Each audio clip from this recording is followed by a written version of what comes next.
여러분 안녕하십니까? 라디오 오늘 유한솔입니다. 요사이 정치권의 이상한 놀이가 유행 아닌 유행 중이라고 합니다. 멸치와 콩이 등장하는 바로 그 놀인데요. 원래 정치권 멸치의 원조는 고 김영삼 전 대통령이었다고 하죠. 김 전 대통령의 부친이 경남 거제에서 큰 멸치 선단을 운영하면서 이곳의 멸치를 주변 지인들에게 선물로 종종 보냈었다고 합니다. 자, 그런데 이번에 등장한 멸치는 그 의미가 조금 다릅니다. 멸공을 상징하는 뜻으로 멸치와 콩을 산다는 건데요. 신세계 정용진 부회장에서부터 시작돼서 윤석열 후보를 비롯해 국민의힘 관계자들 사이에까지 이 놀이가 릴레이처럼 이어지고 있습니다. 자, 그러자 민주당은 당초에는 공식 대응을 하지 않고 있다가 무슨 일베 같은 놀이를 하고 있다, 선거를 색깔론으로 끌고 가고 있다며 비판했습니다. 멸치와 콩에게는 아무 죄가 없을 텐데요. 정치권 공방에 애먼 멸치와 콩값만 오르는 것 혹은 떨어지는 건 아니겠죠. 1월 11일 화요일 라디오 오늘 광고 듣고 시작합니다.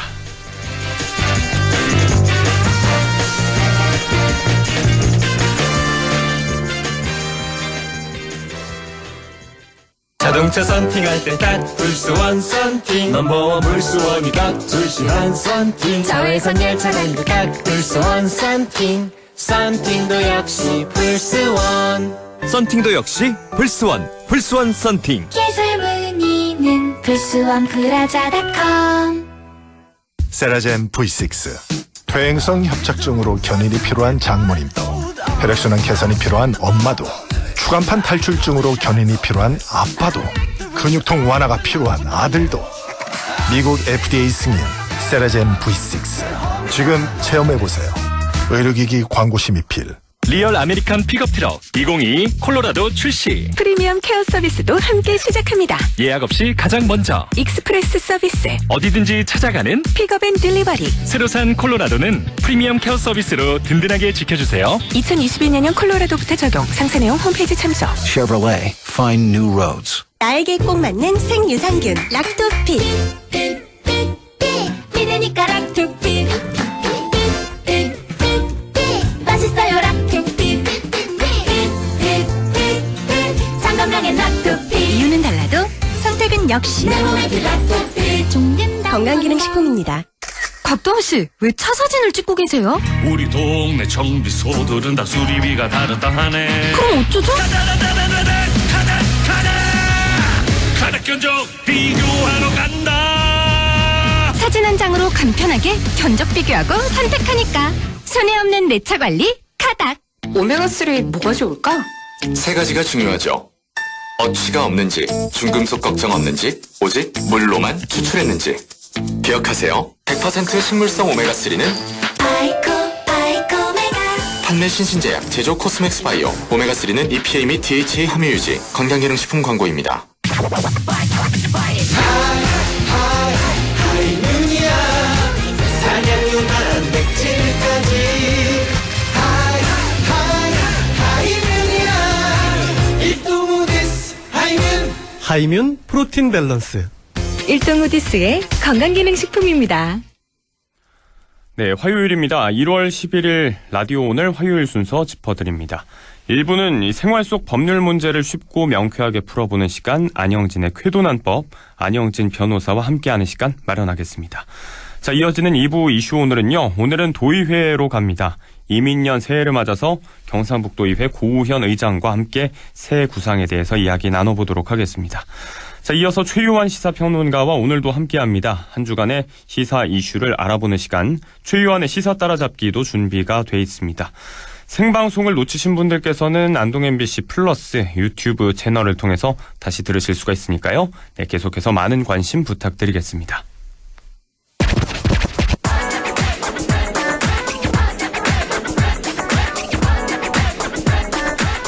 안영진의 쾌도난법.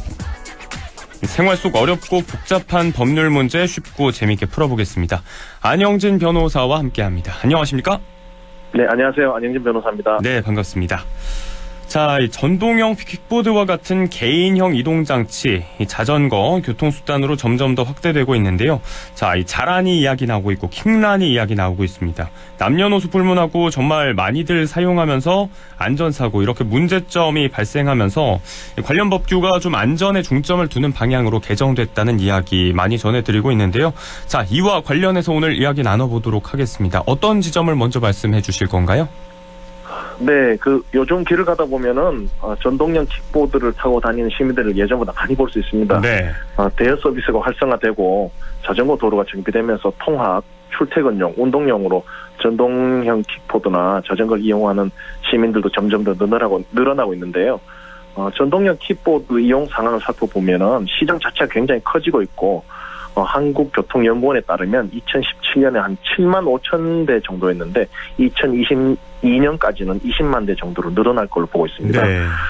그런데 정작 자동차나 오토바이에 대해서는 엄격한 법적 규제가 있다는 사실을 잘 알고 계시지만 전동형 킥보드를 비롯한 개인형 이동장치나 자전거에 대하여는 법적 규제에 대하여 잘 모르시거나 별것 아니겠지라고 하시면서 가볍게 생각하시는 경향이 있습니다.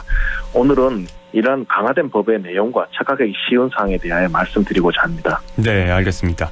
자, 말씀대로라면 5년 새 거의 3배 가까이 늘어나는 수치입니다. 정말 많이 확대되고 있는데, 자, 이런 부분을 오늘 짚어두면 도움이 될 것 같습니다. 자, 법 개정이 일단 있었죠. 작년인데, 작년 5월부터 전동형 킥보드에 관해서 시행된 강화된 조치, 먼저 좀 간략하게 설명 부탁드리겠습니다. 네, 우선 도로교통법상 개인형 이동장치의 의미가 전기를 동력으로 사용하는 1인용 이동수단으로서 원동기 장치 자전거 중에 최고속도 시속 25km 미만이고, 그리고 총 중량이 30kg 미만의 것을 말합니다. 시중에서 대여되고 있는 전동형 킥보드가 대표적인 예인데요. 네. 예전에는 전동형 킥보드를 운전면허 없이도 몰 수 있었습니다. 그러나 개정법에 의하면 전동형 킥보드 등을 운전하려는 사람은 원동기 장치 자전거 면허가 있어야 합니다. 네네. 참고로 원동기 장치 자전거 면허는 16세 이상만 취득할 수 있죠. 따라서 초등학교나 중학교를 다니는 자녀들에게는 전동형 킥보드를 함부로 타면 안 된다고 주의를 줄 필요가 있습니다. 이를 위반할 경우에 킥보드 무면허 운전이 되겠죠. 형사처벌을 받지는 않지만 10만 원의 범칙금을 부과받게 됩니다. 자, 이제 나이 들고 성인이 돼서 이걸 모는 경우가 그렇게 많지가 않기 때문에 좀 헷갈리는 부분들이 있는데, 우선은 원동기 면허가 이제 필요하도록 법이 개정이 됐고, 여기에 따라서 아예 이걸 타고 다닐 수 있는 연령 제한도 생겼다. 이게 만 16세라는 말씀이시죠? 예. 네, 알겠습니다. 자, 연령 제한 그리고 면허의 소지 여부 이런 것들 짚어봤고요. 전동형 킥보드 음주운전에 대해서는 법이 좀 어떻게 규정을 하고 있을까요? 네, 이 점 또한 정확히 알아두실 필요가 있는데요. 행정처분은 자동차와 동일하고, 네. 형사처벌은 자동차와 달리 원칙적으로 없다라고 기억하시면 되는데요. 예.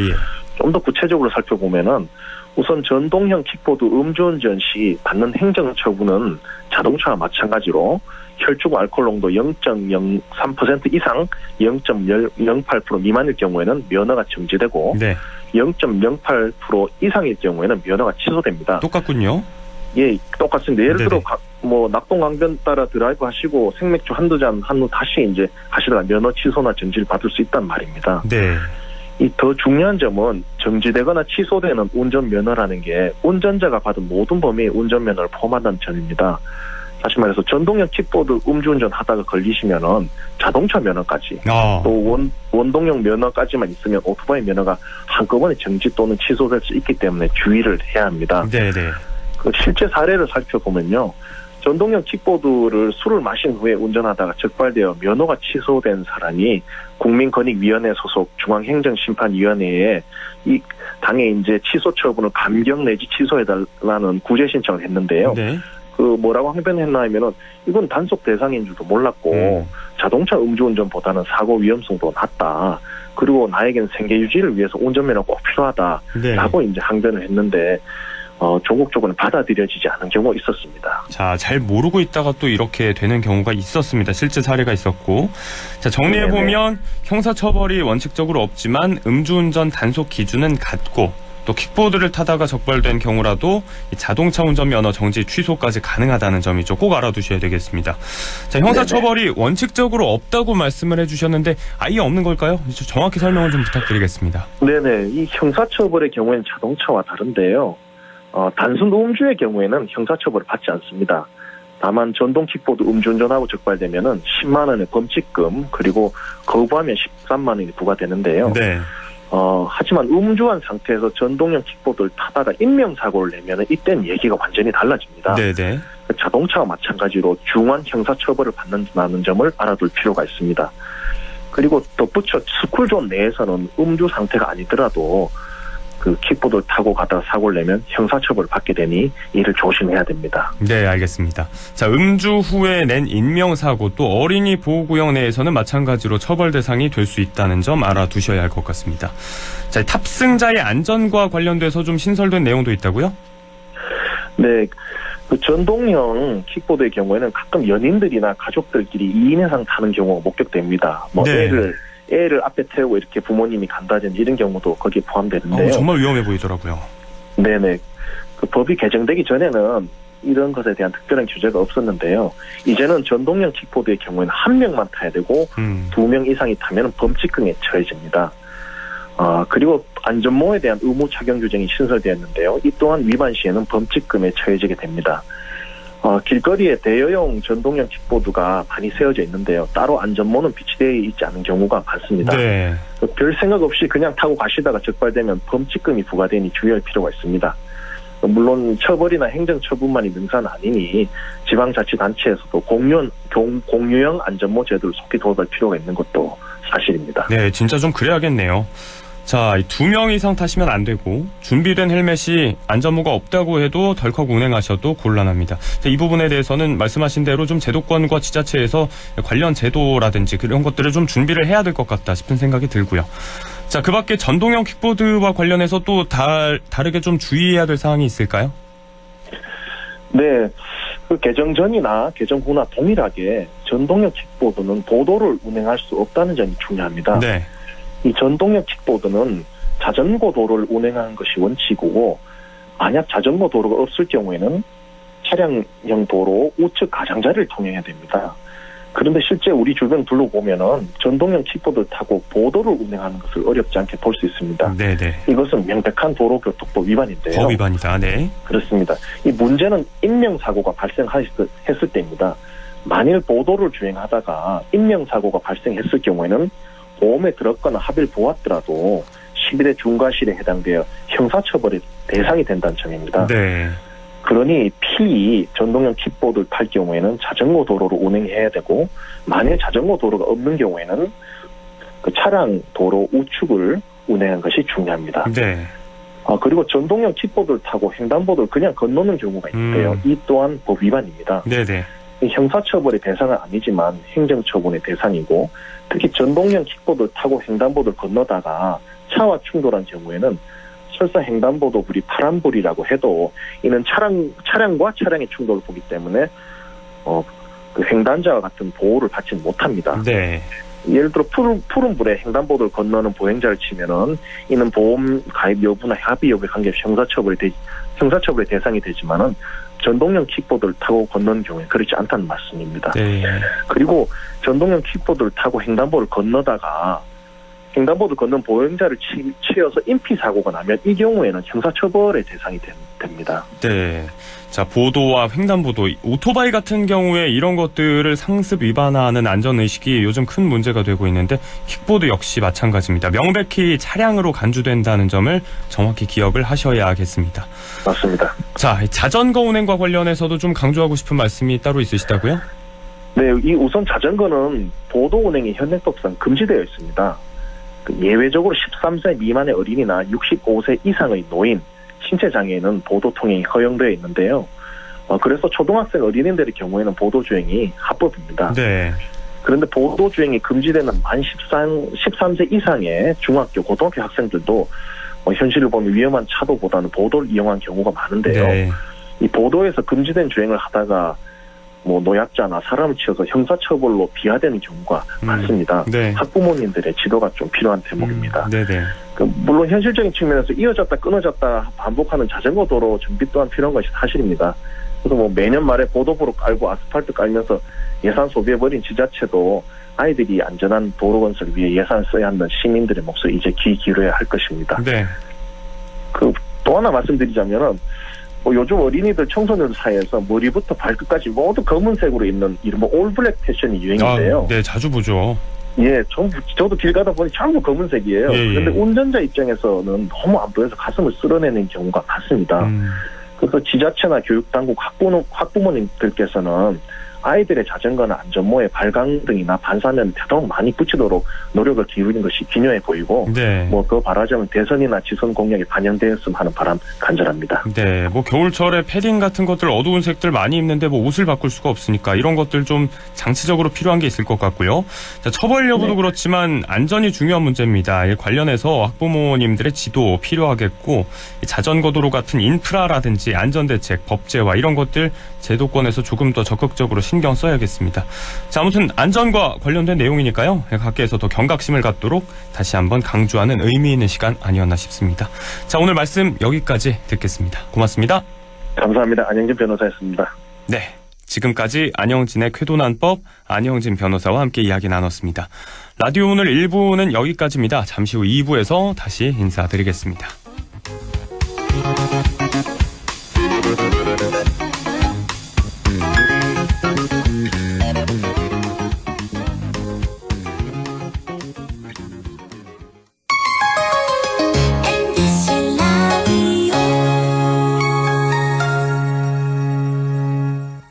가구 살 땐 꼭 한번 가보자.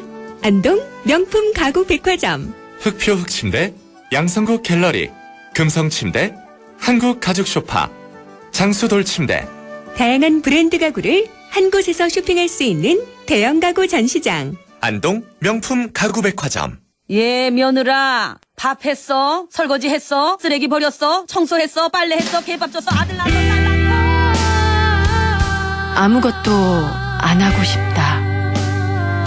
이미 아무것도 안 하고 있지만 더 격렬하게 아무것도 안 하고 싶다.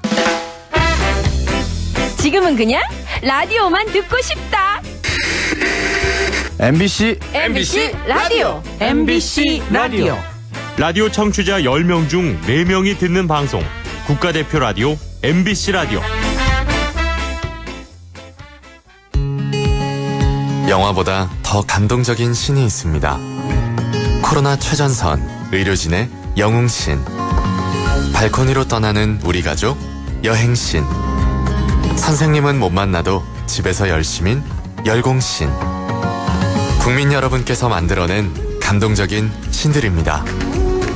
그리고 이제 모두가 기다려온 백신으로 해피엔딩 신을 보여줄 차례.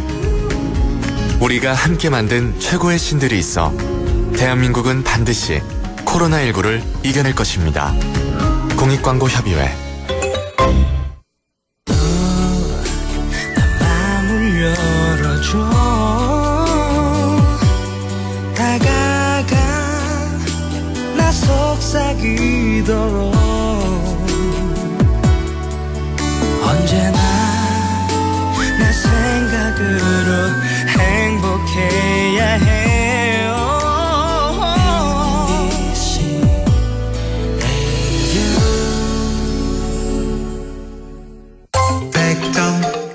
MBC 라디오.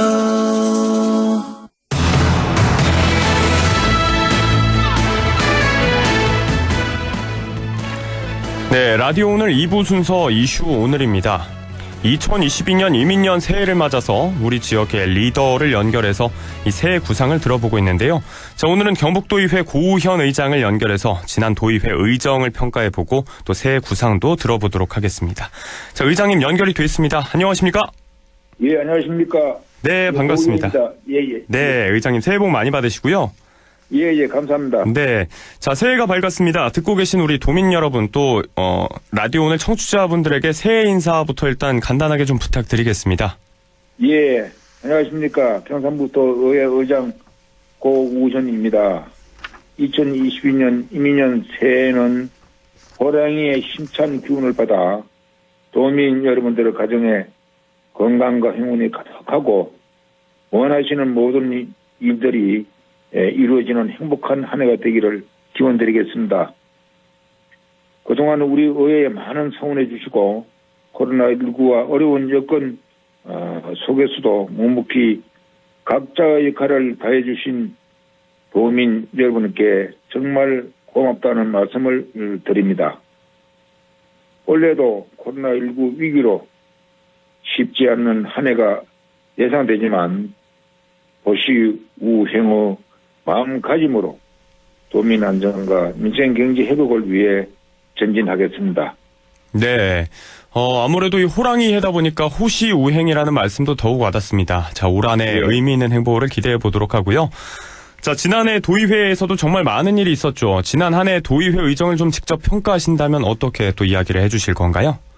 예, 지난 한 해 동안 도의회는 도민의 대표 기관인 의회 위상을 정립하고 도민과 함께하는 의회상 구인을 위해 어느 해보다도 활발한 의정 활동을 펼쳤다고 봅니다. 네. 7회의 회기 동안 농어민 수당 지급 조례, 보육 재난지원금 지원 조례 등 각종 민생 조례안 183건, 예산 결산 결의 건의안 등 128건을 포함해 총 311건의 안건을 처리해 지방의 본연의 기능을 충실히 하였다고 봅니다. 네.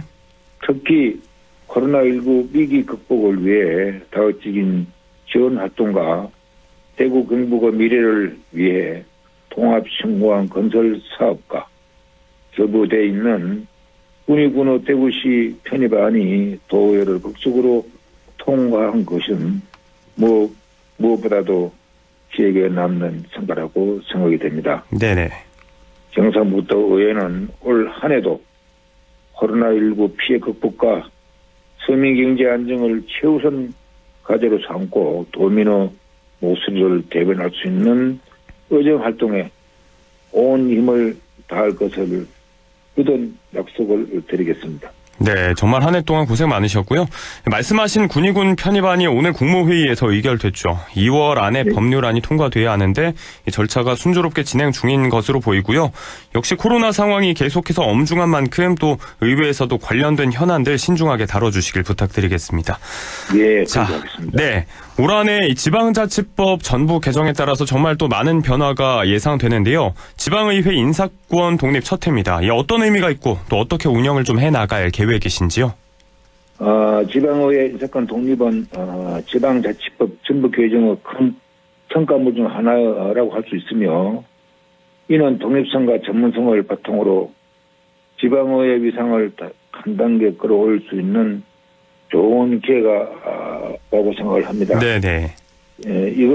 이것은 인사권 독립으로 인력 운영의 독립성과 자율성은 일정 부분 갖췄다고 하나 핵심 요소인 조직 구성권과 예산 편성권은 여전히 집행부의 권한으로 남아있어 조직 체계 개편 및 인력 정원 등은 쉽지 않은 사항입니다. 예. 이러한 사항을 개선하기 위해 지난 9월에는 도의회 지방분권 추진 특별위원회에서 자치분권 실현을 위한 지방자치법 시행령 개정 및 지방의회법 개정 촉구 결의안을 채택을 하였습니다. 제도 시행 초기에 조직의 혼선을 방지하기 위해서 집행부와 인사운영 협약을 체결하여 도의회와 집행부 간 협력과 상호 이해를 바탕으로 도의회 인사 독립이 초기에 안착될 수 있도록 최선의 노력을 다해 준비를 하도록 하겠습니다. 예.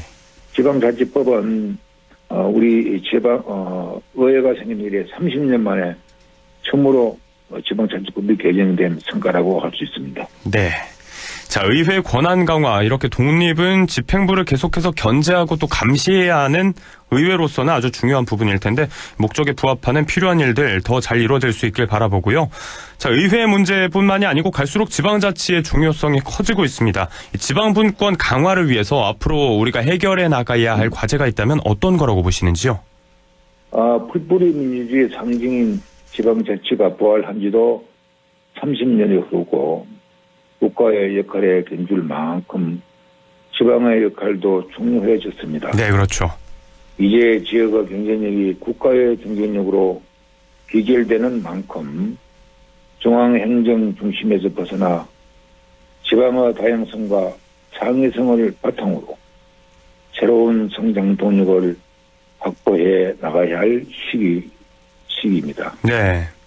하지만 여전히 중앙행정 권한의 과도한 우위 현상은 현재에도 지속되고 있으며 정부 영향발전 정책은 수도권 일개 체제에 기울어져 있는 운동장과 같은 그런 설계라고 볼 수 있습니다. 네. 이러한 불균형을 해소하고 지방자치가 더욱 발전하기 위해 더 가감하고 더 포괄적인 권한을 지방에 주어 지방 분권 강화 기틀을 다지고 중앙 권한을 지방으로 대폭 이양하는 제도적인 기반도 마련하여 각 지자체가 고유의 경쟁력을 갖고 마음껏 영향을 발휘할 수 있도록 중앙정부와 지방정부 모두 지혜와 역량을 모아야 할 것입니다. 네. 지방자치법 전면 개정으로 획기적 자치분권의 새로운 전기가 마련된 만큼 도에서도 지방분권 추진특별위원회를 중심으로 실질적인 지방분권 강화를 위해 노력하겠습니다. 네, 잘 알겠습니다. 이 기울어진 운동장이라는 표현이 또 새삼스럽게 와닿는데 이 운동장의 수평을 좀 맞출 수 있는 그런 노력들, 실질적인 성과를 거둘 수 있는 효율적인 접근과 노력을 기대해 보겠습니다. 자, 여러 가지 역할을 수행하고 계신데 올해는 또 이 대선과 지방선거가 예정이 돼 있기도 하죠. 자, 이런 중요한 시기에 도의회는 어떤 역할을 좀 해나가야 할까요? 2022년은 우리에게 어느 때보다 중요한 한 해가 될 것입니다. 코로나로 인하여 힘든 시기지만 대선과 지방선거로 새 시대를 열고 정부가 지속적인 성장과 발전을 위한 동력 창출의 원년으로 삼고 의정 활동을 집중하겠습니다. 네네. 코로나19 여파로 힘든 생활을 연의하고 소상공인, 자영업자, 취약계층의 제도약의 발판을 마련하고 저출산, 고령화, 인구 유출에 의한 지방 소멸에 대비해 다양한 대책을 강구해야 할 것입니다. 또한 내년 대선과 지방선거로 수순에 질 수 있는 지역 분위기를 바로잡고 추진 중인 각종 정책과 사업이 잘 마무리될 수 있도록 각별한 신경을 쓰겠으며 네. 제12대 도회가 원활히 운영될 수 있도록 의정 공백을 최소화하는 데 노력을 다하겠습니다. 이민년 새해에는 철저한 방역을 전제로 코로나19 극복, 일자리 창출, 통합신공항 건설 등 산적해 있는 수많은 현안에 대해 도민들의 요구에 부응할 수 있도록 최선을 다하겠습니다. 네, 말씀대로 이 중요한 전기를 앞두고 계신 만큼 다음 도의회가 도정을 위해서 또 잘 연착륙할 수 있도록 힘써주시기 바라고요. 자, 현안 이야기 하나 또 간단하게 짚어보자면 이제 물밑으로 가라앉았던 대구 경북 행정통합 이슈 다시 집행부에 의해서 부상을 하고 있는데요. 의회 입장에선 이거 어떻게 또 좀 보고 계신지요? 지난 4월 말 대구 경북 통합 공론화위원회에서는 행정통합을 위해 지방선거 이후로 장기 과제로 결론을 내렸습니다. 네네. 그간의 행정통합이 다소 성급하게 추진된 반면 시도민의 공감대는 부족했기 때문이라고 생각을 합니다. 당초 대구 경북 행정통합은 수도권 집중화에 대응하고 지역 균형 발전을 위한 제안이라고 생각이 됩니다. 네. 12%도 안 되는 수도권 면적에 인구와 산업, 자본이 모두 치우쳐 있다는 건 분명 비효율적이라고도 볼 수 있습니다. 그러나 이와 별개로 행정통합이 경북의 미래를 위한 유일무이하고도 올바른 방향인지는 심사숙고해야 할 사안입니다. 국제사업 유치 공동 대응이나 특별지방자치단체 설립 등 다른 방법도 검토할 필요가 있다고 봅니다. 향후 여건 변화에 따라 행정통합이 본인은 될 수 있겠으나 도에서는 지역민의 공감대와 사회적 합의를 거쳐 추진해야 한 필요성이 있다고 볼 수 있습니다. 네, 잘 알겠습니다. 자, 말씀하신 대로 공론화 과정도 필요할 것 같고 통합이 유일한 방법인지 어떤 것들이 더 필요한지 다각도로 좀 잘 따져보고 논의하는데 좀 머리 맞대주시길 부탁드리겠습니다. 자, 마지막으로 덧붙이고 싶은 말씀이 있다면 간단하게 좀 부탁드리겠습니다. 예, 먼저 코로나19로부터 올 한 해도 도민들의 일상이 자유로울 수가 없을 것으로 보여 매우 안타까운 마음입니다. 도민께서는 조금만 더 힘을 내시기를 당부드리며 지금까지 잘 오듯이 방역에도 적극적인 협조를 부탁을 드리겠습니다. 네. 경상북도 의회에서는 코로나19 위기 극복과 함께 저출산, 지방소멸 위기, 일본어 영주권 도발 등 지역을 넘어선 여러 현안에 대해 중심을 잡아가겠으며 타 시도 의회와 지방정부 등과도 사안에 따라 공동 대처하는 등 예기책 마련에 힘을 다하겠습니다. 네.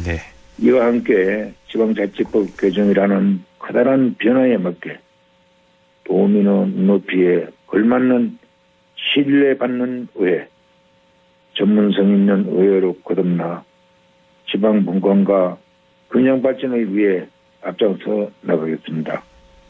경상북도 의회의 변화와 의정 활동에 앞으로도 많은 관심과 애정 어린 성원과 격려를 부탁을 드리겠습니다.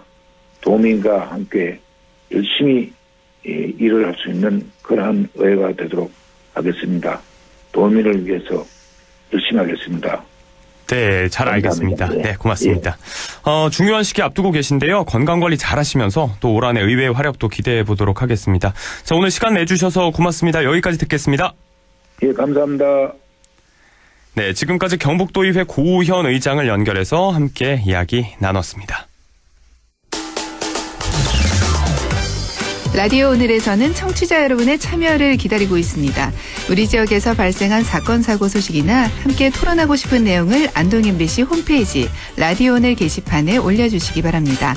전화와 문자 참여도 하실 수 있습니다. 전화는 851국에 7191번, 문자는 샵 0913번으로 보내주시면 됩니다.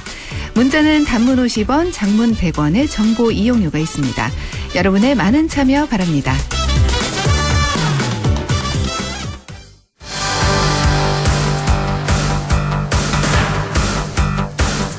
시사 이슈를 함께 이야기해봅니다. 시사 따라잡기 최유환 시사평론가와 함께합니다. 네, 안녕하세요. 예, 반갑습니다. 최유환입니다. 네, 반갑습니다. 예. 자, 역시 이번 주도 대선 이야기로 시작을 해볼 텐데 윤석열 국민의힘 대선 후보 오늘이죠. 이 안철수 후보와의 야권 단일화에 대해서 유권자가 판단할 문제라고 말을 했는데 자, 표면상으로는 유권자의 선택, 향후 지지율 추이에 따라서 달라질 수 있다. 좀 가능성을 열어둔 것처럼도 들리는데 이 속내가 궁금하거든요. 원론적인 이야기죠. 예. 이 야권 단일화는 유권자인 국민이 판단할 문제 누가 이제 판단하기는 좀 어려운 문제이긴 한데 네네. 이 이야기가 어떻게 된 거냐. 오늘 신년 기자회견을 했습니다. 네. 신년 기자회견에서 뭐 여러 가지 이렇게 그 소위 그 국민의힘 쪽 국민의힘 당에서 이야기한 공약사항들, 예를 들어서 병사 월급 200만 원 공약에 대한 설명이라든지 네. 임대료 나눔제라든지 여러 가지 이야기를 하는데, 근데 기자들이 궁금한 거는 그런 공약도 궁금하지만 중요한 것은 지금 막 치고 올라오고 있는 안철수 후보와 예. 과연 윤석열 후보가 후보 단일화가 되겠는가? 라는 질문 아니겠습니까? 네. 그래서 여기에 대해서 질문을 한 것이고요. 여기에서 윤석열 후보가 유권자인 국민이 판단할 문제다라고 답변을 한 거죠. 네. 그런데 이제 참 그 후보자 입장에서는 지금 이거를 긍정하기도 좀 어렵고 부정하기도 어려운 상황 아니겠습니까? 네. 그렇다 보니까 사실 이제 윤석열 후보는 제가 언급할 문제가 아니다. 이렇게 얘기를 했어요. 네네. 그러니까 단일화 통합 문제는 한창 선거운동하는 와중에 제가 드릴 말씀이 아닌 것 같다라고 이제 우회적으로 이제 답변하고 말았는데, 여전히 지금 이런 질문이 나온다는 그 자체가 후보 단일화에 대해서 많은 사람들이 궁금해하고 입장이 어떻게 되는가, 라는 것이거든요. 네. 근데 지금은 이제 지지율이 이제 전체적으로 국민의힘 선대위가 정상화되고 나서 윤석열 후보 쪽의 지지율이 탄력이 받는 것 같아요.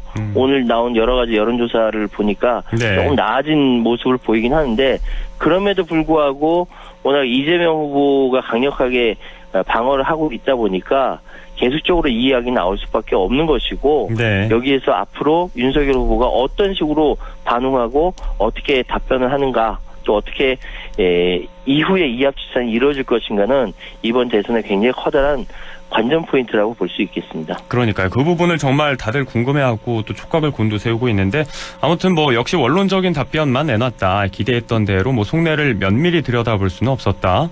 이 정도로 예, 정리를 해봐야 될 것 같습니다. 예. 자, 서로 이 책임을 떠넘기면서 토론을 미뤄왔던 두 후보, 이재명과 윤석열 두 유력 후보 간의 토론이 이르면 이제 다음 주죠. 네, 일주일 뒤 18일 성사될 수 있다는 소식이 또 들려옵니다. 그렇습니다. 18일 성사될 수 있다는 소식인데요. 이 성사되는 이 과정을 가지고도 또 오늘 여러 가지 이야기들이 있었어요. 예. 일단은 더불어민주당 이재명 후보 측에서 TV 토론과 관련해서 KBS 측과 함께 협의하기를 18일도 가능하다는 뜻을 내비쳤고, 이게 언론에 일제히 다 이렇게 나갔는데, 이 부분에 대해서 국민의힘 쪽에서는 우리랑 얘기된 적이 없다라고 얘기를 한 거예요. 네. 이렇게 얘기가 되니까 또다시 더불어민주당 측에서 재반박하면서, 아니 KBS 쪽에서 우리 오늘 선거방송 기획단 회의를 한다라고 했는데, 네? 날짜까지 뻔히 공문에 박혀 있는데 네.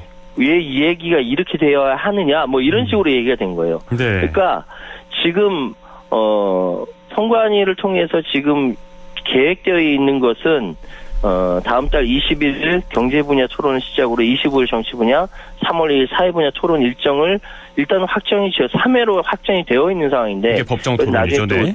이야기를 통해서 1회 더 플러스 되든지 뭐 되겠죠. 그런데 그 외의 토론을 국민들이 보고 싶어하는 요 토론 협상에서도 기싸움이 굉장히 심한 겁니다. 어느 쪽이 유리하고 불리할지는 우리 유권자들이 판단해야 하겠습니다만, 네. 양당에서 실무자끼리 만나서 이야기하는 것조차 굉장히 기싸움이 벌어지고 있고, 네. 그러니까 중간에 이 토론 실무를 본 방송사도 굉장히 입장이 곤란한 상황이고, 그러니까요. 네. 예, 이것이 중간에 계속 반복이 되다 보니까, 아니 30분 단위로 이게 말이 바뀌어요. 네. 그러니까 굉장히 헷갈렸습니다. 네. 자, 양당 실무자 간의 협의도 지금 녹록치가 않다. 네. 계속해서 또 이제 책임 공방을 서로 미루고 있는 또 모양새인데, 이게 네. 그런 이야기를 하더라고요. 이게 아무튼 토론회를 주관해야 하는 건 방송사 입장이고, 날짜까지 다 박혀 있는 건 통보인데 몰랐다고 말하는 게 말이 되느냐. 일단은 이게 네. 민주당의 입장 아닙니까? 그렇습니다. 근데 이제 국민의힘 쪽에서는 그것이 이제 방송사하고 더불어민주당 측에서 결정한 거지. 우리랑 협의 안 됐다. 네. 우리도 기회를 줘야 되는 거 아니냐. 이야기할 수 있는 기회를 줘야 되는 거 아니냐라고 네. 이야기하는 것인데요. 일단은 국민들이 굉장히 궁금해하는 건 두 사람의 토론이거든요. 그러니까요. 물론 이제 이게 이 양자 토론이 될런지 사자 토론이 될런지 모르겠으나 어쨌든 국민들이 후보의 면면을 다 알고 싶어 하는 것이기 때문에 서로 한 발자씩 좀 물러나서 토론이 성사되었으면 좋겠다. 이 말씀 드리겠습니다. 네, 갑론을박이 이어지고 있는데 불필요한 힘싸움은 좀 그만두고 이제 토론을 좀 봤으면 좋겠습니다. 네. 자, 현안 문제 하나 이야기를 해볼 텐데요. 이재명, 윤석열 두 후보 모두가 이제 공공부문 노동이사제 도입에 일단 찬성 의견을 밝혔고, 자, 이 법안이 어제 법사위 문턱을 넘었고 오늘 국회 본회의에서도 통과가 됐습니다. 예, 통과가 됐습니다. 네. 공공기관 노동이사제는 이제 유럽에서 절반 이상의 노동이사제를 채택하고 있지만 우리나라에서는 약간 좀 아직까지 좀 낯선 개념이고요. 또 공공기관 노동이사제 도입을 둘러싼 반발과 우려의 목소리도 크긴 합니다. 네. 일단 개념부터 말씀드리자면은 노동자 대표가 기업 이사회에 참석해서 의결권과 발언권을 갖는 제도입니다. 네. 이사회에 파견된 이 노동이사는 노동자의 관점에서 의견을 제시하고 다른 이사들과 동등한 자격으로 의사결정에 참여할 수가 있고요. 경영진의 전횡을 감시하고 의사결정 구조의 투명성을 높이는 효과를 볼 수 있다라고 학계에서는 계속 이야기를 하고 있습니다. 그런 취지인데.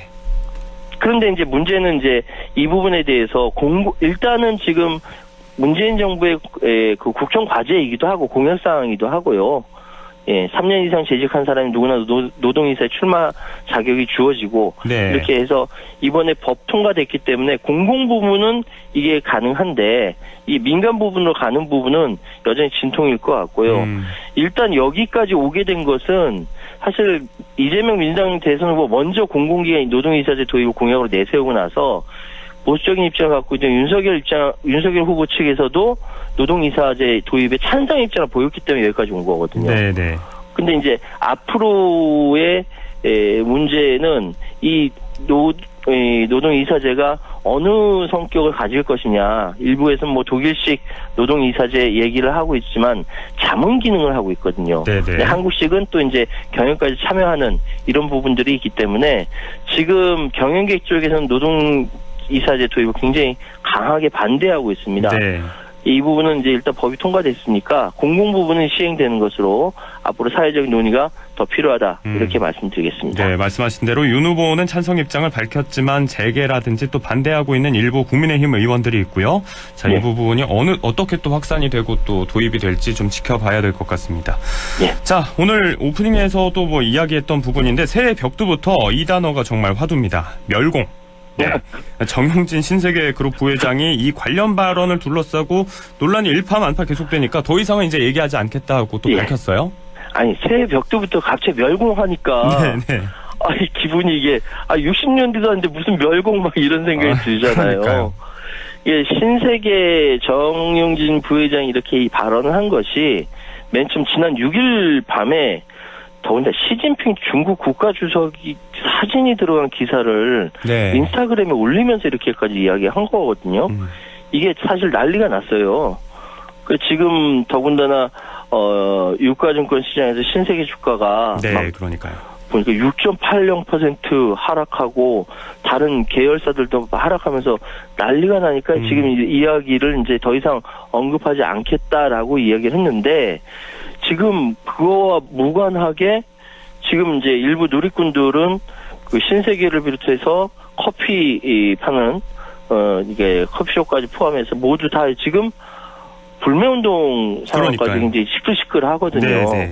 이게 또 선거에도 또 영향을 미칠 수 있는 것이 또 국민의힘 쪽에 몇몇 후보와 몇몇 의원들이 나서서 멸치와 콩나물을 사는 바람에 이게 정치 문제가 되다 보니까 더 커진 것 같아요.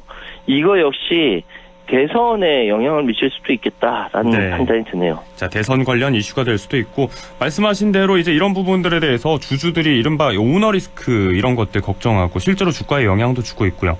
이런 것들을 정치적으로 이용하는 것도 감안을 해야 하느냐. 이 분위기가 좀 언짢거나 좀 억울하다는 속내도 좀 비치는 것 같거든요. 앞으로 그렇죠. 정용진 부회장은 내 일상의 언어가 정치로 이용될 수 있는 것까지 계산하는 감. 내 갓근을 어디서 매야 하는지 눈치 빠르게 알아야 하는 센스가 사업가의 자질이라면 함양할 것. 일종의 반성한다는 이야기인데 글쎄요, 이거 우리 청취자 여러분께서 어떻게 판단하실지는 좀 모르겠네요. 예. 네, 알겠습니다. 앞으로 이 설화라고 해야 될까요? 이런 것들이 또 이어질지 좀 지켜봐야 될 것 같습니다. 주주들이 가장 민감할 것 같고요.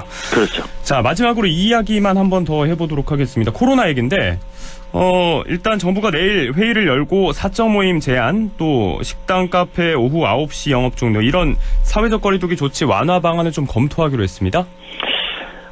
아무래도 지금 백신 3차 접종 확대가 되고, 거리두기의 방역 패스 효과로 신규 확진자가 그땐 7,000명대에서 지금 3,4,000명대 수준으로 감소하는 등 이 방역상이 좋아진 만큼 일부 방역 조치는 완화시키겠다라는 의지를 보인 것이죠. 네. 일단은 내일 오전 10시에 일상회복지원위원회 7차 회의를 열고 이 자리에서 이제 이 코로나19 위험도를 평가하고 오미크론 변이 바이러스 대응책 그리고 거리두기 방역 패스 조정 방안 설 방역 대책 등이 논의가 된다고 합니다. 이렇게 되면은 앞으로 이제 사적 모임 인원 4인 제한, 식당 카페 오후 9시 영업 종료 이 부분이 조금 완화되지 않겠냐. 그러면 예전에 하려고 했던 8인이라든지 10시 또는 12시 이렇게까지 되지 않을까. 이렇게 예상은 할 수 있는데 아직까지는 워낙 좀 미묘한 상황이고 특히 이제 오미크론 변이의 확대 상황이 아직 뚜렷하게 잡히지 않다 보니까 긴장할 수밖에 없습니다. 내일 오전 10시에 어떤 회의 결과가 나올는지 지켜보도록 하겠습니다. 네, 저희끼리 전망하는 게 의미가 좀 없긴 합니다만, 자, 아무튼 수그러들만 하면 풀렸다가 다시 확산하고 또 강화되고 이런 반복이었는데 이제 좀 확실한 종식이 있을 수 있길 바라보도록 하겠습니다. 자, 오늘 말씀 여기까지 듣겠습니다. 고맙습니다. 예, 감사합니다. 네, 지금까지 최요한 시사평론가와 함께했습니다.